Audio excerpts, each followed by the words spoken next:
Good evening, everyone. I do not know why my video is not working. There it goes. It is. Great. Hi, everyone. How are you? Today is Tuesday, um, May 5th at 0100 UTC. And I'm Nathaniel, W2NAF, and this is the TAPR-HamSCI technical session. And it's been an extremely busy week for me. I have made a lot of progress over the last few weeks. I feel like every week I had at least two reports and or a QST article due. I got my QST article in about the Personal Space Weather Station in on Friday. Thank you to everyone who contributed. I think one of the um, biggest accomplishments that I had this weekend about the Personal Space Weather Station is that we are working on I'm working on setting up a kiosk style display for a museum at the Jenny Jump Public Observatory in New Jersey. And, we've said we would do that for almost a year, and we keep talking about it, and finally had to sit down and do it. And the way I did it was I used Claude to help me build out a Linux box that boots straight up into an what's an open box window environment that only launches Google Chrome application, and it's locked into kiosk mode, and it automatically loads just a couple of different windows, and I can just show those really quickly. Let's see here. Get this over here. Actually, I will put this share screen one. Share. So right now, if you go to UACNJ, which stands for United Astronomy Clubs of New Jersey dash kiosk.hamsci.org, and I will put that in the chat. And this won't necessarily be public forever, but it is for right now. If you go there, it automatically will launch this VNC viewer, and you hit connect, and this comes up. And this is the this is a VNC view of a Linux box that has a HTML slideshow on top that's constantly going. And on the bottom, it has the web SDR and the contesting dashboard that my students are working on. So in the museum, this would be the top monitor, this would be the bottom monitor, and museum visitors can actually click and move around these things. So I got this built out. I have the code or the scripts that I did for this. They are posted to the HamSCI GitHub. So if you go to github.com/psws dash kiosk, you can, nope, not that. Where is it? github.com/hamsci repositories, and yeah, psws underscore kiosk. You can get all of the code for what I did for that. And the other really neat thing about this is the way I'm getting this VNC is I learned about this thing called Mesh Central, which is a remote management system that my IT department recommended. And I have it set up so that I can remotely control the system and remotely monitor it. And right now I just have this one kiosk in here. And I know that Rob has his rack system, which works very well and lets you tunnel through these web SDRs. But I think this Mesh Central system is also something we're going to want to use to help us manage all of the all of the Daisy 2 sites, because it's going to let us not only do remote control of the systems, but it also lets us organize and monitor uptime in a way that and manage users in a way that I don't think we could otherwise easily do. And this is all open source. So those are the things that I worked on, and I hope to have this installed in the Jenny Jump Observatory, hopefully this Saturday. So next week we're getting ready for Dayton, which I'm heading out to Dayton on Wednesday, and I know we'll see many people there. and we have both the ham site and the Tapper booth, and should be good. So I think that's it. There's some chance I may not be on this call next week, but it's that's where I am. So let's see. There's still no Dave Larson, so I will just go down the list. Why don't we go to Dave Witten, KD0EAG? Hello, I prefer to remain unanimous here with my screen off. I just got out of the shower, frankly. But I've been, well, mostly grinding my teeth and tearing my hair, uh, trying to reorganize my local network. But I've also been working on updating some documentation for the magnetometer and uh, other related issues, getting a new set of the little outboard boards. Well, I haven't got the boards from China yet, but they should be in a day or two, and I've got the other components. The Getting everything together and trying not to go crazy. Spent a very traumatic 3 days. Me and firewalls just don't speak the same language. But but anyway, I managed to get back online here, and that's about it for me. Thank you all. Thank you very much, Dave. Sounds great. Hope you are winning those battles. Next, we have Bill Engelke, AB4EJ. Do I have audio? You sure do. Okay, I had some trouble with that the other day. All right, dealing with some server misbehavior, our IT department did away with the CAPS URL, so I've been trying to get users switched over in a sort of a pressurized environment. Anyway, we're coming out of that problem. I've started processing the GRAPE 2 data for 2025. We have 19 hard drives that we're going to be converting the CSV to DRF, that is digital RF, and we'll be posting all that onto the personal space of the station as we get it ready. Our IT department has indicated they want to put a I don't really understand it yet. I haven't got very much information about it, but a news technique for handling inbound data that should be a little bit more secure and more survivable. So we're going to work on that over the summer and into fall. The students have left for the summer, and so hopefully they will tell me by email some of the things they had gotten working that are now on the dev system that may be close to being ready to being put into production.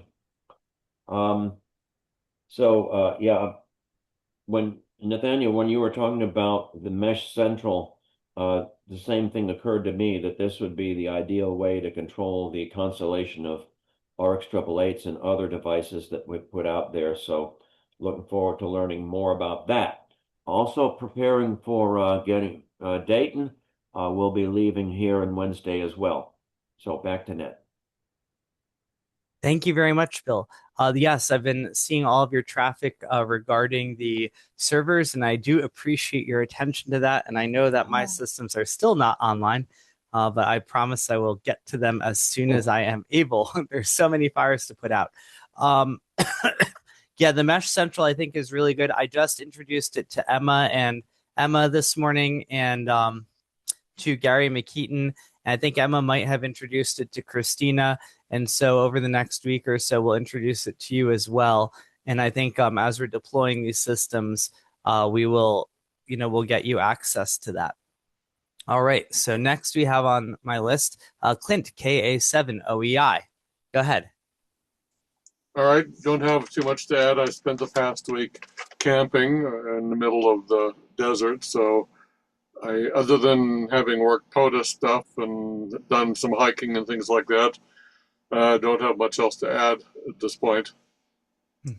Well, that sounds like quite a lovely weekend. So sounds like a lot of fun. So great. Next on the list, which jumps around a bit, we have Dave H, W6OQ. Good evening, everyone. Nice weather here. Haven't done much radio. Over. Well, that sounds very good as well. Another nice leisurely weekend. All right. Now for the other Dave. Whiskey Bravo 9, Yankee India Golf. Yeah, good evening, folks. Not much going on here. I survived my annual fishing trip. Uh, got back with that and found that my grape one hadn't been uploading, and but we got that sorted out, and it got all working, Bill. So I'm back online. So other than that, that's it. Back to the net. Boy, lots of outdoor recreation over here. This is very good. Hope you got some nice big fish. It wasn't too much. The water level was really down, but gorgeous weather.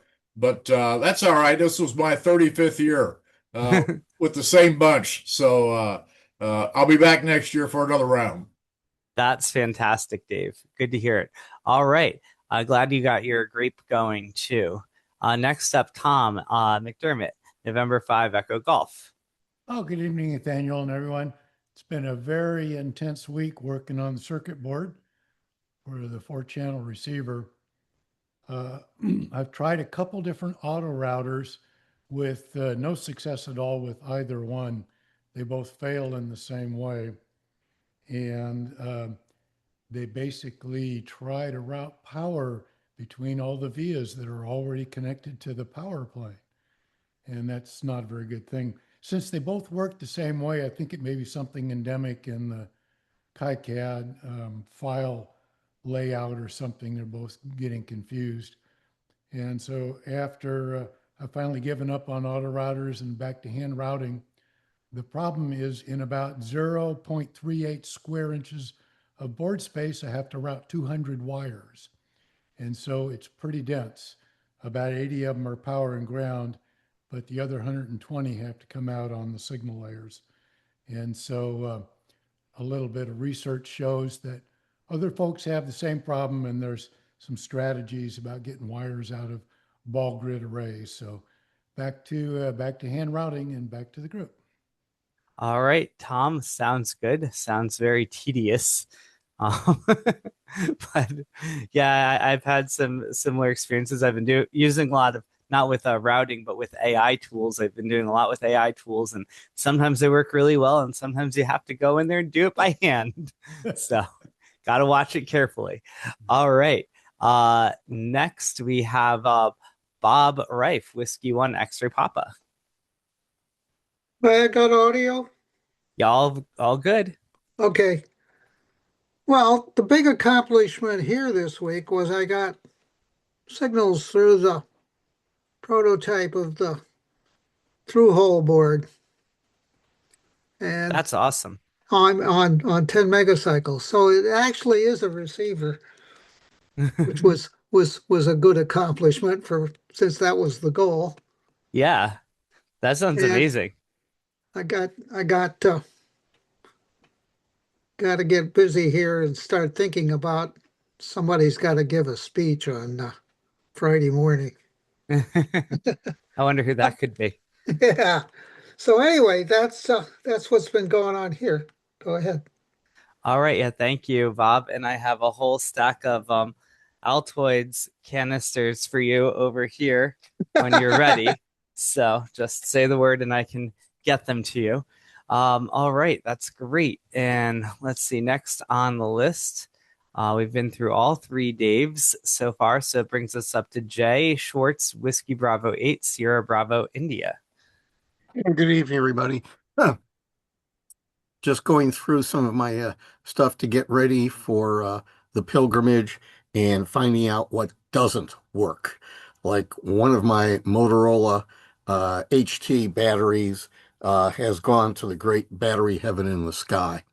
So those things are expensive, so probably not going to replace that. Otherwise, nothing spectacular new amateur radio wise, just getting ready for the pilgrimage. And that's about all here. So back to net control. 7-3, y'all.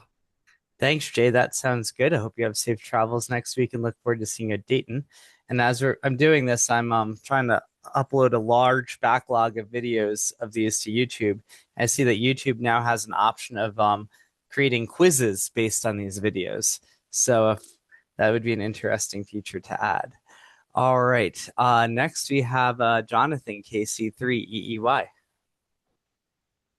Hi, everybody. Um, so this week I've still working on the end panels for the VLF interface box, making some progress on that. I was also working on the QST articles that I have to submit. I can't remember if it was this week or last week, but I was corresponding with Emma on various aspects of the VLF portion of the project, and I have to reply to an email, but I also was thinking about promotion of the VLF system and information. So I will be working with Gary to come up with an information page similar to the information.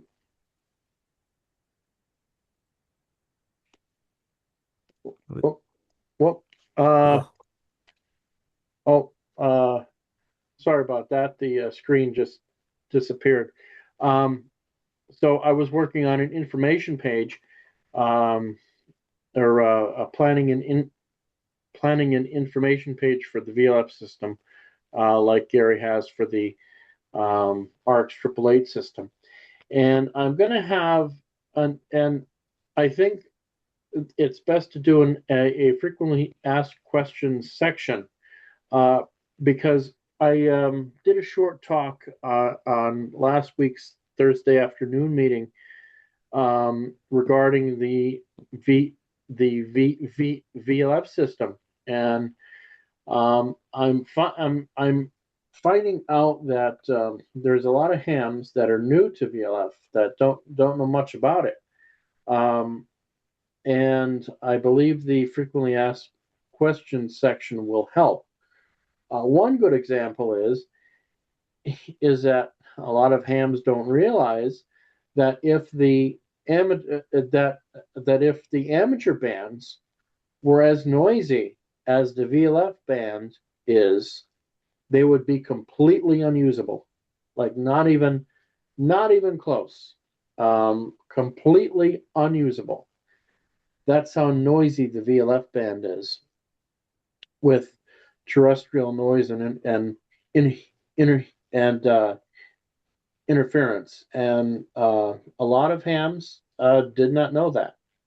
So that's a very important aspect in teaching and education. So the plan was to come up with things like that, to get the word out and educate hams, an audience of hams, to learn more about VLF and understand all these little details that they'll need to know, especially this one, that if the ham bands were as noisy as the VLF band, they would be completely and totally unusable. So that's also an interesting tidbit. And lastly, I spoke with Daniel was working with Anirban on a fellowship application. Anirban Guha is the PI for the ILDN, the Indian Lightning Detection Network, and has worked with Paul Nicholson. And so the hope is that if it's approved, Anirban can come to the United States, and I would work with Anirban personally. And the hope is to not only work with him on expanding the ILDN, but also studying Q bursts. And Q bursts are ELF pulses that are generated from lightning discharges. So Q bursts are very interesting, and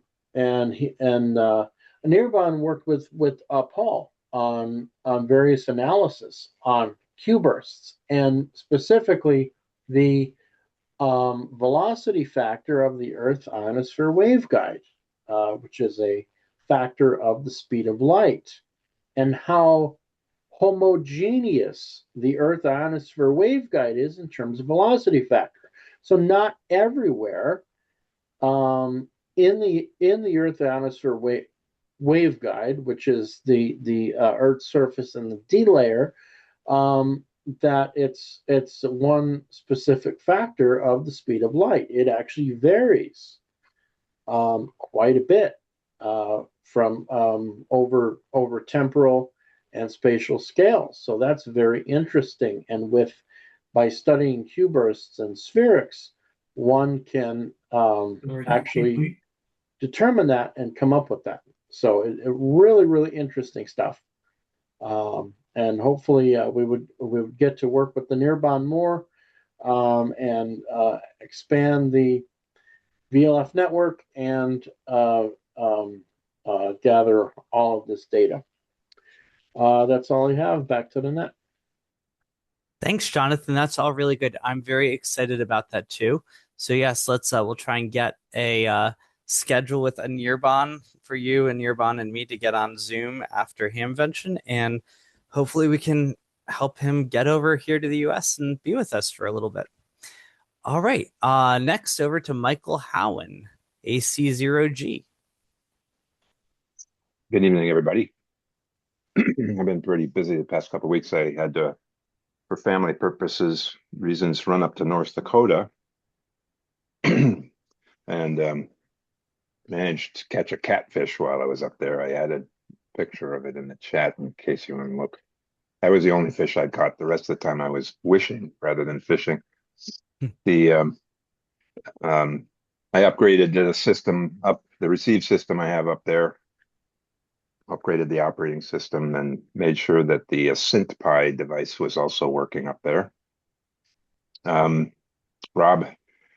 Robinette and I have been working furiously on the Sigmund project, trying to create a robust system for linking the various clients that HamSCI uses together in a workable framework. I received Paul's HF BPSK PPS injector, and I got that wired up today, and I'm testing it as we speak to see how well it works and whether it can form the top layer of timing authority in any installation.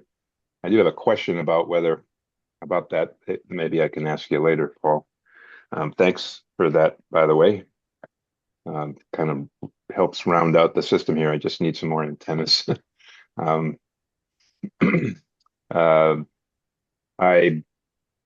built a Kodar sounder to test or as a drop-in client instance for Sigmund, and it seems to be working, although it's not the complete replication of Steve Kepler's work of a couple of years ago. He was using cross dipole to measure XO differential on the received Doppler signals, but I'm getting demonstrated the ability to do that. We also put together an HFDL decoder, so can upload those from a 888, and an independent PSK reporter, which can upload to PSK info. Anyway, it's all kind of coming together. Still very much alpha, but it's kind of fun. It's been fun working with Rob, and fun working with Claude as well, given how much a potentiator it is. Phil made some changes in Radio D that I've worked into K9Q Python so that you can do control the a channel life cycle. You can leave it running independent or indefinitely, but you can also set it up to time out. So that there aren't lingering channels clogging up the local area network and making Radio D work harder when it's not necessary. And and I submitted a paper to QEX. So got a lot done in the last couple of weeks. Back to it. Wow, Michael, that is quite the report there. I don't that is just fantastic. So thank you. All right. Next over to Paul, WB6CXC. Yeah, good evening, everyone. Oh, yeah, it's been a busy week. I am in Friday Harbor now. Starting tomorrow morning, I will be en route to Occidental, California. From there, not tomorrow, but the next Wednesday, I will be heading over to Dayton, and look forward to seeing a bunch of you there. Um, and I'll be down in well, I'll be away from Occidental for about, pardon me, Friday Harbor for about a month and a half. It's all good stuff. I been tracking the progress, manufacturing progress of the time sync units. They have apparently all the boards and the front and rear panels are um, JLC's got them just ready to put in a box and send to me. So that's good. I'll be able to have quite a few more available. I did a run of 50 of them. So I think anybody that wants one's going to be able to get one. Um, and for those of you who don't know, that's the unit uh, that injects the timing signal into the 888 and is used to synchronize for time of arrival measurement. Oh, what else? Working on, pretty much done with the Hamvention presentation. Got the QST thing out actually last week. Um, so everything's looking. Oh yeah, and then spent a lot of time trying to get my 888 receiver up and running. I mean, it's running. We haven't moved it to a different location, which we thought would be less noisy. Turns out it's just about the same amount of noise. I've been working to isolate that. Is it coming from, from the system? Is it coming from the ground loops? Is it coming from, over the air? And I don't know. I think it's either in the ground itself. Anyway, Rob's and Rob's been helping me out with that. Interesting stuff. We'll see. So, and I guess that's about it. Back to net. All right, thanks, Paul. That all sounds good. I'm very much looking forward to those timing injectors. Let's see, where are we on the list here? It looks like Phil Karn, KA9Q. Hey guys, I've been busy too. I finally did what I know I've had to do for a long time and start building K9Q radio as Debian in packages so that it can be installed more easily by people using just the regular apt-get package manager with all the dependencies automatically taken care of.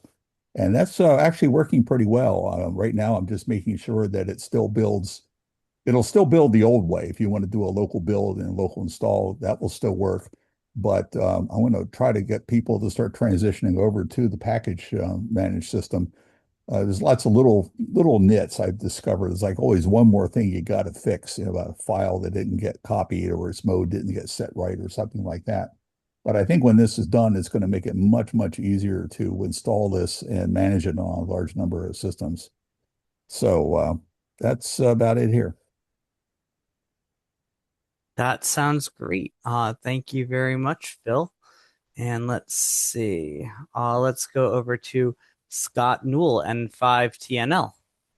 Hey guys, I've been busy on work, so not radio stuff, but I am right in the middle of trying to figure out the secret rabbit code lib sample rate that Phil recommended. So that's in to support the polyolate timing injector and get that 511.5 to an integer number. And that's where I'm at. Back to Net. That sounds great, Scott. Thank you. And let's see, I think that brings us, I'm just double checking the list here. That should bring us to Rob Robinette, AI6VN. Go ahead, Rob. Yeah, I've been I've been working a lot with Michael on the the Sigmund project, um, and learning a whole lot about virtual machine environments. Um, it's possible to run our code in Radio D under that environment, but it requires quite a bit of customization. So anyway, I'm not sure it's at the environment. My conclusion is I don't think a virtual environment is useful for general usage for regular users. Its primary benefit is that you can test a greenfield install, which is what I'm doing at Michael's right now. Is that basically it's easy to just wipe out your installation and start again with a fresh version of Debian 13 and go forward through the installation process. Uh, and when you encounter problems and fix them, then you can go back, check them in, go back and start all over again and debug again. So for those of you who are testing, if you're testing greenfield installations, and I think maybe uh, Phil, maybe this might be useful to you. I'll be doing it for you, so maybe you don't need to do any of it. But in any case, a greenfield installations running in a virtual environment is makes it a lot easier to do the testing. So the other area I've been working in, well, Paul mentioned his. I was working a little bit with Paul on trying to see how his receiver works. If that antenna is really problematic. I'm ashamed to, at the moment. If you look at this desktop, let's see if I share this. Um, yeah, hopefully you can see this over here. On the left is Paul's receiver right now. This is a live view. On the right is the same antenna and the same roughly vertical calibrations from this afternoon. So these are directly comparable. Um, but you can see there's huge humps, 20 dB rise in noise centered around 40 megahertz, but it extends from 30 megahertz basically until the filter kicks in around 60. So there's all kinds of RFI lines that are showing up. There are analogous problems down below, at 10 megahertz and so on, but there are different sets of problems, not quite so many RFI line problems. And of course, at this zoom level, there's artifacts associated with the bin sizes in the spectrum display. But this is a snapshot of a real problematic. And the reason I bring it up in this discussion is that if we're planning to deploy 25 of these in the summer, we've invested, Paul has invested a lot of time to try to figure out what's causing this. And even with George's George's expert and my inexpert advice, Paul has not been able to significantly reduce this and improve this receive system. So we have two excellent sites where the DX engineering works great at K3LR and at George's. But here we have an installation where, despite hours of work, it's really not usable. It's not useful at this point for any measurements. Barely, decodes half of what a nearby loop antenna gets. So we need to figure this out, and we will. But it looks like we're going to postpone work on this particular system until Paul returns. So that's a heads up. I think that this is, we need to be, I don't know how many DX engineering antennas have you bought? We've got 25 of them. Well, Uh, we need to talk at Hamvention. We need to have a real, I mean, this is one sample, so it Yeah, may not be, it may not be it's yeah. representative of, but I think George started out with pretty, a similar kind of poor performance. Mm. And without, I think, not too much trouble, George was able to address that and get the performance up to a very good, almost as good as the best of the SASs. Mm. Uh, so I think we need to, we need a bigger sample. I was going to go look at Jenny Jump, which is another site with a Yeah, TX. the Jenny Jump has the older model active Well, protocol. unfortunately, here's the bad news is, okay, Yeah. that they had a power cycle yesterday, and it's not the AAA disappeared from the USB bus. Yes, So I know that, but actually I do know that. And I also know that I am going out there. I think I'm going out there this Saturday, and I ordered so I'm going to power cycle it again. And I also purchased a internet controlled power switch for that site. So after I go out there again, I will, if we have any of these troubles again, I will be able to just sit at my computer and power cycle it and have full control over everything. yeah, well, I think maybe one of those little power strips ought to go with every Mm. Daisy shipment because We at the moment we don't know how to recover from this. I think Phil, I didn't know you. Well, Phil, one of our approaches was to put it load firmware Scott's firmware with the 20-second watchdog failure, where the firmware in the 888 would reset itself if there was no USB transfers for 20 seconds. And it didn't work, or I wasn't properly installing it or something. So I thought mm, it was working. I thought I'd been trying it out Oh, at I KPK. can explain because I figured out what's going on there. Yeah, tell When me. you load the versions of the firmware that have watchdog timers in it, if nothing talks to it after that point, it'll reset itself. And then my bootloader was getting it was going into a loop every 20 seconds or whatever. It would reload the firmware. When Radio D would come up, it would finally get it and it would go. Oh, okay. So I've since backtracked on all this pluggable UDEV triggered stuff that I was hoping to have working because it's more complicated than I realized, and it's back to the way it was. But if you Well, want to load the alternate firmware, you can do that in the config file in Radio D. well, the question is, should that become the default, the 20-second But you second guys D? tell me, I'm still loading the old I'm, version. I ship all the ones that I've been given, but I still load the original by default. well, well, I think we ought to so you are testing the 20-second timeout code at on all your triple H's you're in control of. Mine, not yet. I backtracked. Now that I know what's going on, I can try this if you like, if that's what you want me to do. I think we need to test it because Okay, we are regularly encountering sites where the AAA disappears on the bus. okay, It I'll do just that. and at some of those sites, it doesn't reappear even after a power cycle. So and when you say after a power cycle, you mean after completely turning it off and turning it on? yes, Now if you that have, now that's yeah, hard to explain. that's hard to explain. Maybe, but in any case, I think whatever goes on the 20-second, we need to test it more widely. And if you're working with those machines, it seems like we need to, and maybe we'll put this into Sigma to better detect such events and log them.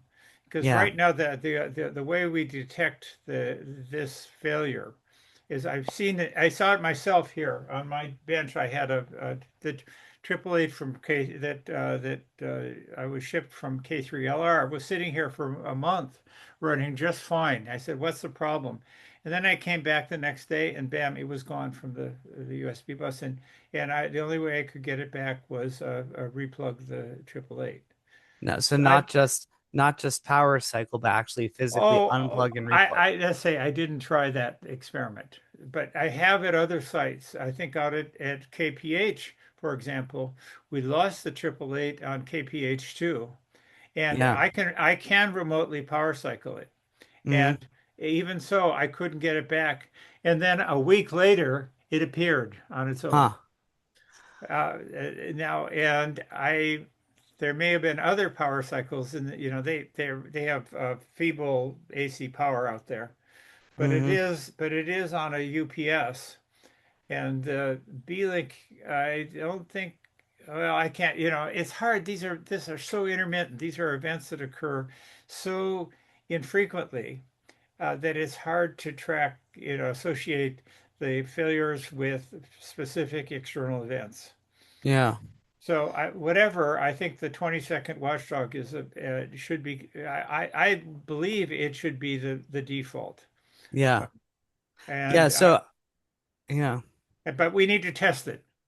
So, I know at Jenny Jump, I uh I was working with Jenny Jump this weekend when I was designing this kiosk. I was trying to use that system, and I rebooted the machine, and that's when it stopped working.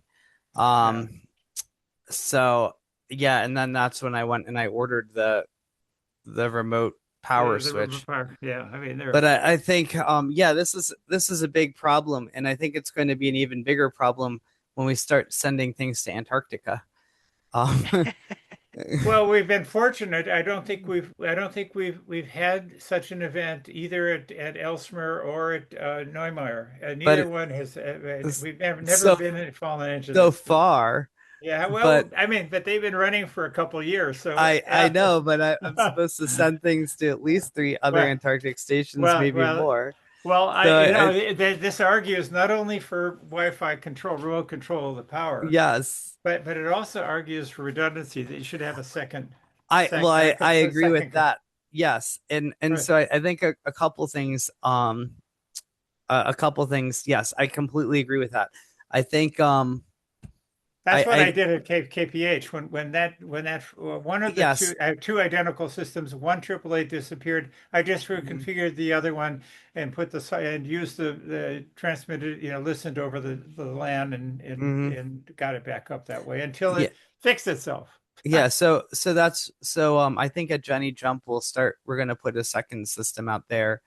And I think when we put things down in Antarctica, I think we're going to make sure we design like a more professional looking enclosure for all of these things and have it make sure every Antarctic station gets at least two of these systems.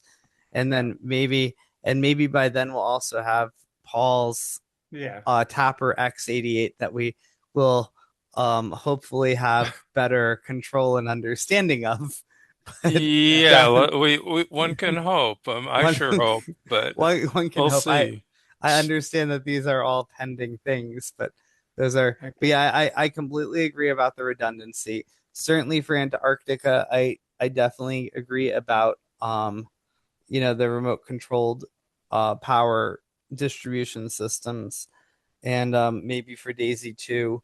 I think with Daisy 2 we're going to be sending things out, getting it set up as best as we can, and then yeah, if we find that we both need to have these remote restart systems, and if we have it in the budget, because that's the other thing, we have to actually fit all this stuff in the budget, then we might go out and send these things to people as we upgrade them. um as I'm looking at this too, I'm curious, um when as you build with the nice one of the nice things about something like the Mesh Central system, which I started playing with, is that it looks like it might have some tools for really monitoring many systems all at the same time, if they and I'm wondering if there are ways of building into Sigmund D, or as you're doing this, building ways that it can interface with a system like Mesh Central or Nagios to to help these dashboard displays to give us quick looks of all of the different systems. Uh, I'm sure there are, and I'm sure that Michael's eager to. He's got nothing to do, so I'm sure he'd be happy to get to work on it really Yeah. quickly. Well, But I yeah, but I don't of course, necessarily say get to work out really quickly, but what I do say is I think it would be good for me to show you what I've done with Mesh Central so that you yeah, can be yeah, aware of it and get you access to that too, because I think it could be complementary to the rack system and I think yeah, easier for most people to use in the rack system. of course. And Yeah, and then I think we could, and then if there is a natural fit to build some of this signaling into the system, I think yeah, just yeah. having it on a roadmap might make sense. Well, yeah, I mean, I absolutely, we don't have monitoring. When I'm done with the client or get it to, beta site, Yeah, I need to put in monitoring for the Whisper Demon server system, which right right. now is really barely monitor. It's so reliable that I unlike the previous version one of the Whisper Demon, the version two now has been so reliable that we've been exploring other applications for it. And Wow.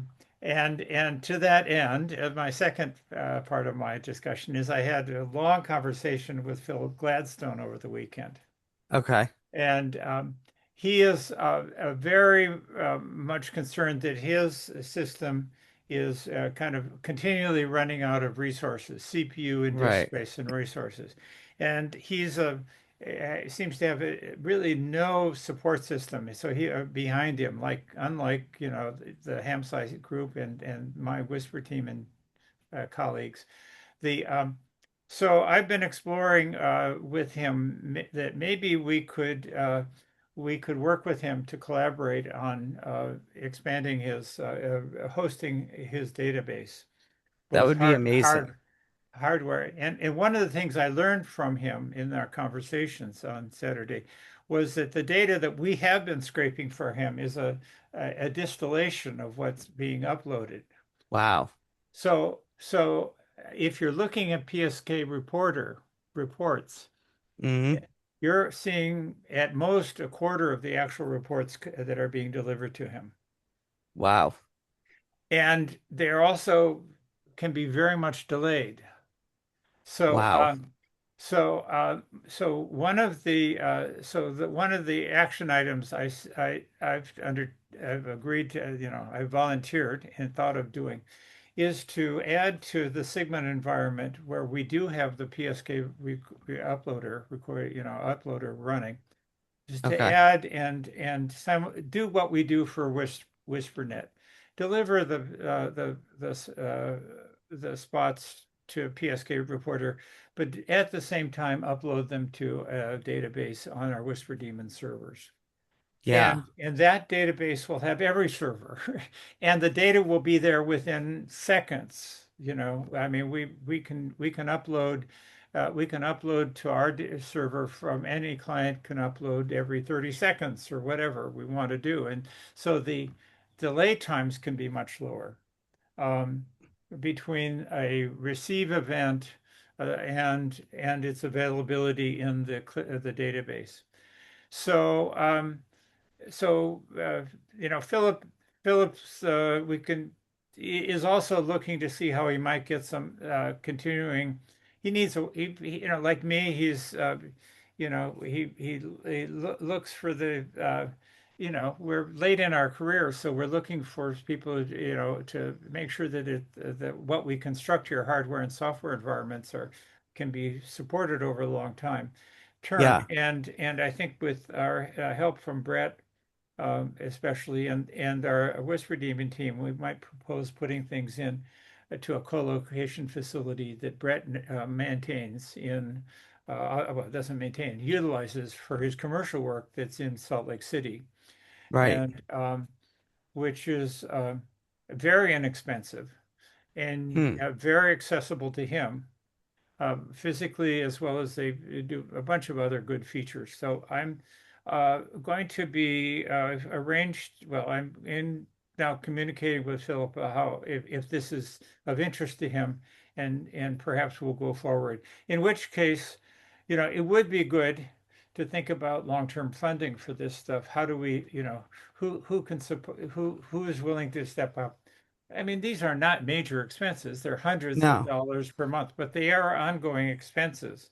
Yeah. And so they're operational expenses. The hardware is nothing. You can get a super server for $1,000 these days. I Yeah. mean, they're refurbished. Um, so there's, uh, so the hardware isn't the issue. It's the ongoing cost, which are, several $100s a month at Right. most. Which I think so I think some ways that I might be able to help. One thing I have to do is I have on my plate trying to write the science paper that looks at the data set that we put into the Madrigal system, Yeah. which does not include your data set right now. I'm looking at what we put into the Madrigal system. I'm finding some problems, and I think we also need to talk about how we get all that together. But the I think the importance of me writing that sort of a paper is making the scientific community aware of this database and its usefulness. Because if the scientific community is aware of the database and its usefulness and they start using it for science, then it becomes easier to justify getting funding, science funding. And that's, how SuperDarn has lasted for, 40 years, Well, 30, 40 years. to that end, to that end, I did communicate with Dave Professor, right, Heisel at Cornell, Yes. and Yes. I know that it wasn't Thursday was not an option Yeah. for you, but But I thought I'd follow up with him. For those of you who don't know, one of the significant researchers in propagation science. And in particular, he has developed a system that uses uh, a very wide bandwidth, 100 kilohertz bandwidth, pseudo-random noise transmissions. Ready to go? yes. Yeah. And so I think that's really good that you're doing that. And I am fully in support of that. Well, good. Well, I mean, we're just offer all we can do, really, what our contribution can be is that we can offer the DAISY sites as receive sites for his transmissions if he wants to put them back up Yeah, I here. think that's perfect. Okay, so and when I met with him at AGU, he said he really couldn't continue his work because he just couldn't get enough receive sites that stayed up, that the people he had recruited just weren't interested in or able to maintain them. And as we all know that, anything, but in particular radio receive sites need pretty careful and continuing attention from local interested party. Yeah. So we're going to have a meeting. If anyone, I've invited, included Paul and Scott and Michael, and you can't make it, but if others are interested in this, we're going to hold a Zoom call or my Google meeting call on Thursday. I proposed, I think, for after it would be 5 p.m. Eastern time. Did I get that right, Yeah. Michael? Yeah. Yeah, So, 1700 EDT. yeah. So if this subject interests anyone, the time of flight stuff, this is that you're welcome to not participate. Yeah. Yeah. So while you're having that meeting, I'm actually scheduled to meet David Doler, who's a ham from the Delaware Valley Amateur Radio Club in New Jersey. He's coming to visit Scranton that day in CW3USR, and he started building a new ARC 888 system. So we're going to be giving him a DX engineering antenna and a pre-configured B-Link, and we're getting him all set up. Some interesting things about Dave Doler.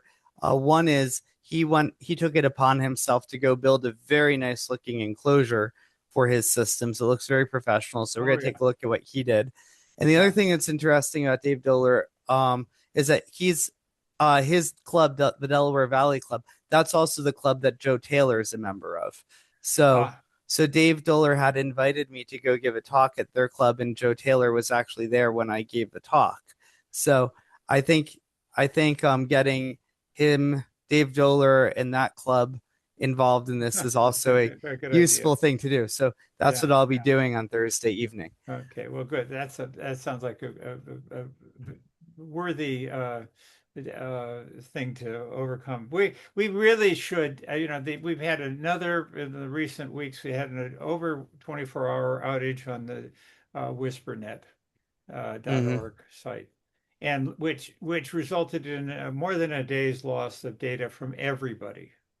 I mean, everybody, um, as far as I could tell, uh, Hmm. including the Whisper daemon sites, which cache their spots and were uploading. They apparently those spots were lost, and Oh, wow.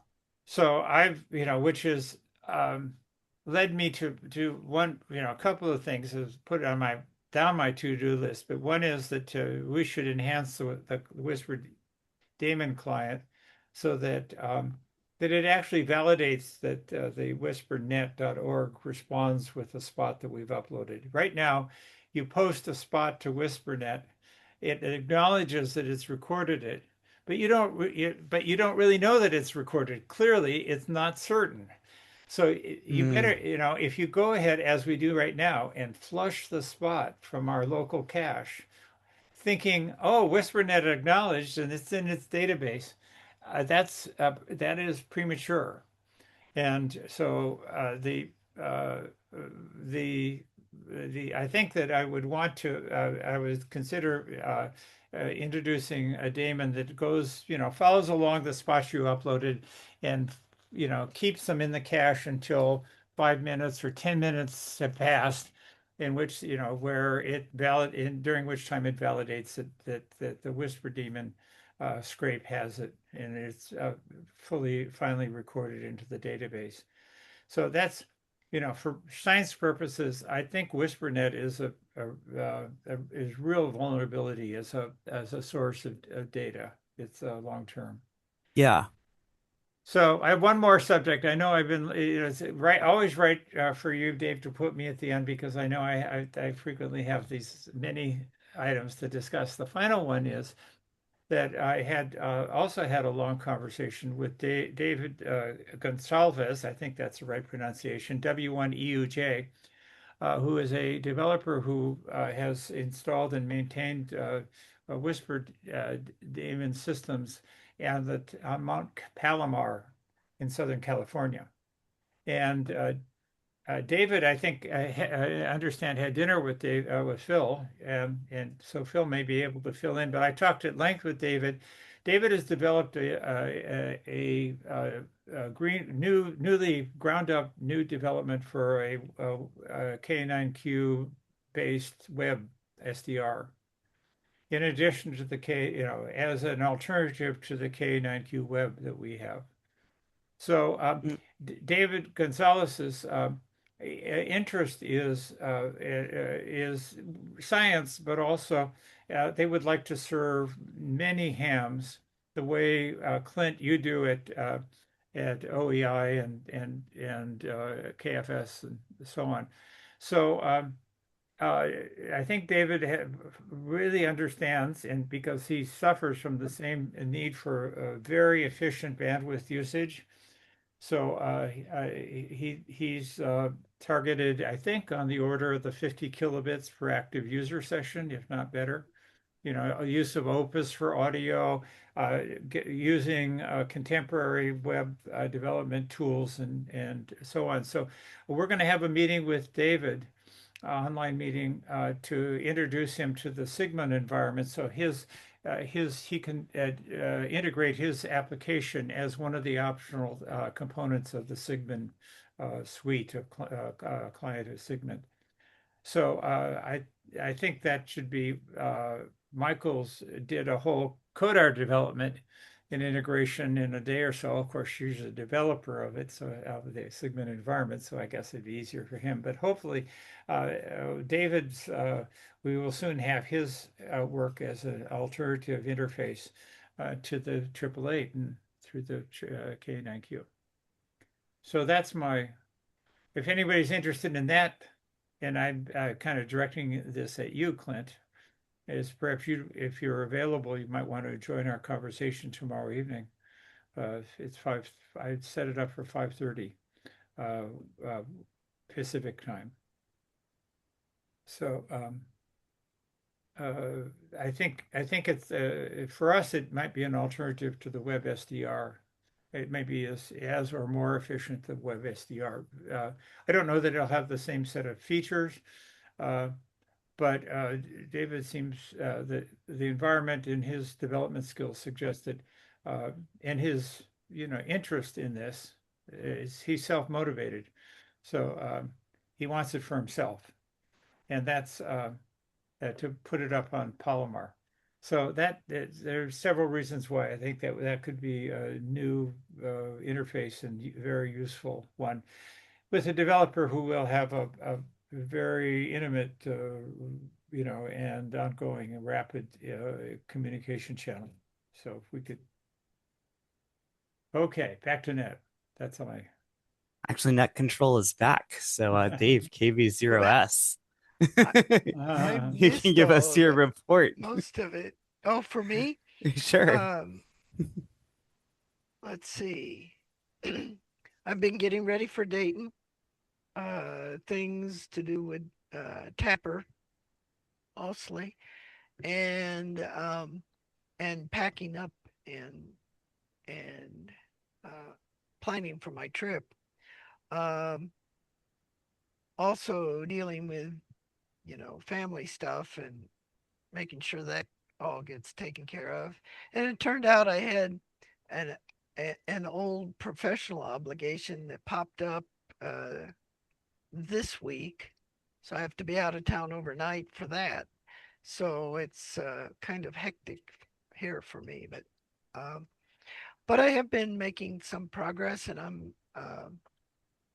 trying to clean up some of my different radio systems. I still have a working Whisper Demon just fine. So, and I use Michael as my consultant to keep it running properly. So, thank you, Michael.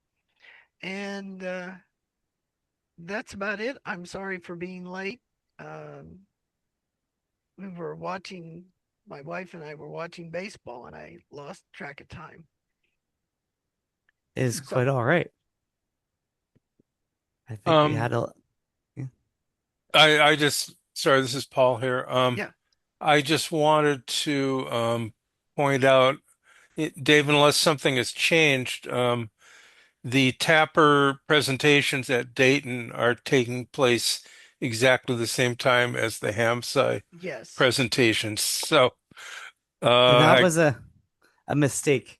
Yeah, so we'll have to. And if both Nathaniel and I approach, I think it would be better if we at least were consecutive, but somehow we ought to coordinate more. That's partly my fault. They sent me an email offering to like change my time slot, and they gave me 2 times, and I said I would be happy to take one time, and I meant to say I wanted the Friday afternoon slot, and the way my email got sent, and it ended up saying I wanted the Friday morning slot, but that's not what I meant, and then it was too late to change it. So, well, and I also, at the behest of Paul, asked if we could have a bigger room than the 4-H club room, which holds 75.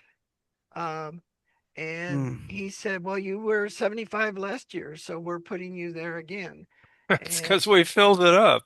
Yes. We could have had more. I don't know. He said, unless you can predict over 100, well, I think they wanted 150 in the bigger rooms. And I don't know if we can do that, but aren't there some sessions that are a little like, isn't the antenna forum a little longer or something? Yes. I was wondering if we could get a longer slot and do HamSCI and TAPR together. I would like that. Because I think we have topics that are it's going to be the same audience, I think, or largely. I had no intention of trying to compete against you. Like, yeah. Well, and the big problem is there are many people, I mean, the active people probably know a lot about the talks or, right. but there will be many people that may not know about the two organizations and the collaborations that we have. Yeah. I do like the idea of trying to form, one kind of longer TAPR-HamSCI forum. I think that could solve a lot of scheduling and logistical problems. Well, at the least, I mean, there's always next year. Yeah. I don't think you're going to get a change this year. Oh, no, it's not. I I know turned it's not in going to change this year.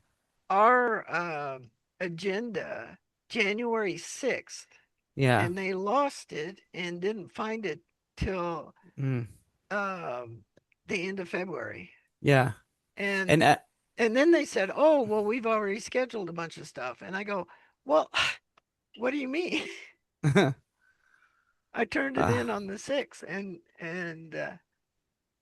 so, and I think it's partially there's a couple people that haven't done it or they don't pay as much attention or something, but I think Yeah. a face-to-face would be a good thing between Nathaniel and me and Paul or whoever else. Yeah. And with QST giving fair publicity to some of these activities, I think you'll only see interest grow. Yes. Or at least attendance, out of curiosity, if nothing else. Yeah. And yeah, I think that's a really good idea.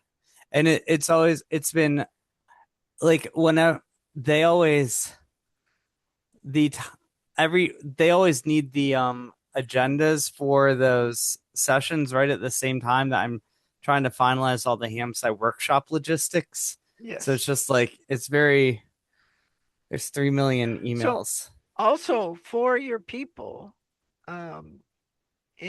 we should co-promote, even though we're at competing times. Yes. Other talks and where to go and find out, and probably give a list of the talks that are in these other rooms. Yes. But yes. George is going to talk about comparison of antennas, Mm-hmm. including the DX engineering one. Yeah. And Paul is talking about his timing stuff. I'm talking about. Go ahead. If you want, there's about 10-15 minutes at the end of the HamSCI session that I'm supposed to be giving like either open session or like some sort of insight about the future. I don't have that really worked out yet. Okay. If you just send me like the title slides for each of your talks, yeah, I will be happy to just, run through them at the end and say, we have this partnership with TAPR and these are the topics that they were. I'll be more than happy to spend and then we can co-promote that our booths are all together and they can come and talk to us in the booths. Yeah. Yeah, no, I was definitely planning on mentioning HamSCI. If you're here listening to me, you're missing some great stuff that HamSCI's, talking about as well. But so why don't you stop by the HamSCI and TAPR, tables sometime and we'll fill you in on all the details. Yeah. Yeah, I think that's a great idea. So, and we'll do the same. Yes. I'll do the same over in the HamSCI talk. Yes. Because and really like the TAPR people are, I mean, as you know, I think we're really kind of enabling each other. The HamSCI effort's just not really going anywhere near as far without all of the TAPR engineering and development. And I think we're kind of joined at the hip here, yeah. So that's good. Other FYI is there is going to be a TAPR banquet and there is going to be a talk. Mm-hmm. And I know the guy's name, but I don't know the complete details. It's joint with AMSAT again, right? Yeah, it's AMSAT's talk. Yes, I have my ticket. I do too. I gotta buy mine. Okay. Yeah, you get mine too. So, but it's you know, it's always an issue settling that speaker, and it takes some effort to. And we both have newer presidents, so we don't have the history that some people had. Oh, I'll just tap so and so. So anyway, I've been proud of what we've accomplished in the last couple of years, but I was frustrated with this confusion on the forum timing. Yeah, Well, I'm really sorry about that, Dave. I should have realized that earlier. I'm really sorry. Yeah. Well, I don't think it is. It's also, um, uh, I forget the guy's name. Barb is the one person I first contacted, and then her boss is, I believe, Chris. yeah, that But sounds right. and I think I'm going to spend some time talking to both of them in person. So Yeah. it would be nice if I could do it with you, Nathaniel. I'd be happy to. So So, we'll have to figure out when we can catch them and yes, make us a unified joint. front. Yes. Yes, I'd be very happy to. I would like to make sure this is properly synergized. The thing to remember is Hamvention is a very um, methodical machine with lots of moving parts, and there's some memory but not complete memory. Yeah, So it as people come and go, some of that memory gets lost. right. And they always try to kind of tweak things a little bit, and that can sometimes the tweaking to make something new and better can affect things that were done a certain way in the Yeah. past. Yeah. Yeah. Okay. Yeah, that makes a lot of sense. Okay. Anyway, I'm looking forward to it. Yes. Yeah. And I am catching up on the backlog of recordings that need to go onto YouTube. So that is getting uploaded now. Is anybody else going to the Flex Radio banquet? Bob Inderbitson is going to be talking. I'm planning to attend that. No, I'm not. I'm planning on going to Contest University Oh, in the very morning. good. So, I'm going to be taking a bunch of well, we don't have any Scranton students this year, because Scranton's it's the week before finals for Scranton. I need to get Scranton to move their schedule a week earlier, or Hamvention to move a week later, or both, but it's not going the right direction. So I'm going. I'm bringing Emma Moran's going to Contest University too, and so is I think in Navid is my professor friend. He's going to come as well, and so we'll go to Contest University. Emma's main job um, is just going to be getting these personal space weather stations out the door. So she's meeting with, we had a meeting with her and with Gary McKeaton this morning about that. And she's meeting with Christina Collins regularly now. So there's a lot of stuff that's like happening very actively to really get this finally organized and get these systems out the door. And she asked me what her job is at Hamvention. And I told her that her job at Hamvention is to do whatever she needs to do to facilitate getting these personal space weather stations out the door. So if you see Emma Moran there, and she asks you questions about personal space weather stations, that's what she's trying to figure out. Well, it Yeah. might be a good thing for us to try to make a point of introducing ourselves to her so she knows Yes. the names that are associated with these projects that she's working on. Yes, and I think that's a really good idea. She knows a lot of people. She hasn't been on this telecon at night, but she has been on telecons with Rob Robinette during the day, and I think she's dialogued with Dave Witten. I'm not sure if, and I know she's dialogued with Paul. Elliott, and I think with Bill Engelkey. So I'm not sure if she's talked with Michael Howen directly. She's been on Thursday morning telecons. I know she's going to be picking up going to those regularly too. So she does know a lot of people on here who are kind of like key people. But she, even though she hasn't been here at this Monday night telecon, but yeah, if you don't know her, introduce yourself to her, and it's her job to actually get these personal space weather stations assembled and shipped this summer.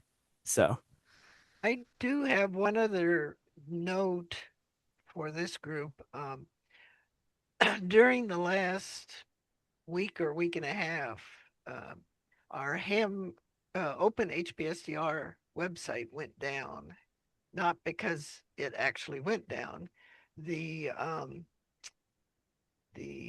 IP server license expired, and we didn't know the people who held the previous license are no longer involved in any of these projects. So we had to scramble and find who those people were, get the license, the Talking about what domain name registration? yeah, domain name back. Yeah. Everything was still there, but it was kind of a nightmare, which is involuntary organizations, the people that sign up to be the relevant person changes over time. So we were able to recover, and the website, I'm glad to say, is up. Some of you may still use Open HPSDR software. That's what I got started in back in about 2007 or 8. So, and I keep going. So, anyway, I'm proud to say that it's back. that's really good. All All right. right. I'm gonna call it a night here. Got a early morning catch the ferry to get off the island and then drive south for 900 miles. So Ooh. I break that up in 2 days. So usually. I will see everyone next week at Dayton. I can't promise I'll be on the Monday night telecon this week or the Monday after Dayton, because I've got a lot of I might have a family thing next week, but I will see everyone at Dayton. Say, Nathaniel, I don't know if you mentioned that our booths are in the same place as last year, right?